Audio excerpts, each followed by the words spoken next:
क्या कोई माँ अपने ही बच्चों को जन्म के बाद नदी में बहा सकती है?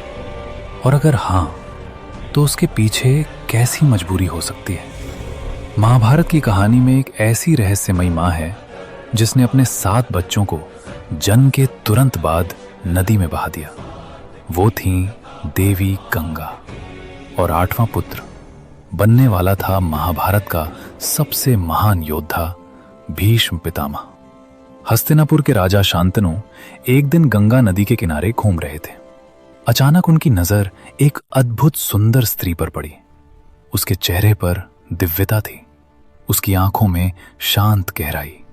राजा तुरंत समझ गए कि ये कोई साधारण स्त्री नहीं है, वो थीं स्वयं देवी गंगा।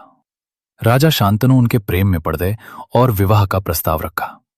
गंगा ने मुस्कुराते हुए कहा, मैं तुमसे विवाह कर सकती हूं, लेकिन मेरी एक शर्त है। तुम मेरे किसी भी कार्य के बारे में कभी प्रश्न नहीं करोगे। प्रेम में डूबे शांतनु ने यह शर्त स्वीकार कर ली। विवाह के बाद देवी गंगा ने एक के बाद एक सभी 6 बच्चों को नदी में बहा दिया। फिर जन्म हुआ 8वें पुत्र का। जब गंगा उसे लेकर नदी की ओर बढ़ी, तब राजा शांतनु खुद को रोक नहीं पाए।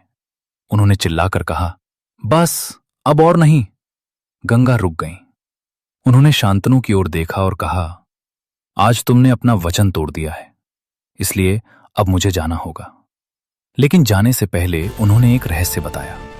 गंगा ने कहा, ये बच्चे साधारण नहीं थे, ये थे 8 वसु, स्वर्ग के देवता।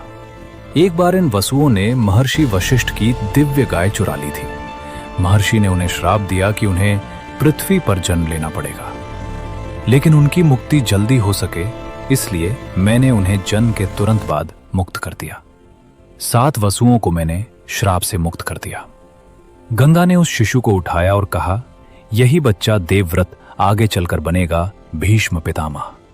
इतना कहकर देवी गंगा उस बालक को लेकर स्वर्गलोक चली गईं, और कई वर्षों बाद वो उसी बालक को राजा शांतनु को वापस देंगी।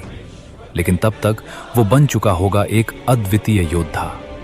और यहीं से शुरू होती है भीष्म पितामह की महान कहानी। लेकिन सवाल यह है, ऐसा क्या हुआ कि देवव्रत को लेना पड़ा इतिहास का सबसे कठोर व्रत, वही व्रत जिसने उन्हें बना दिया भीष्म।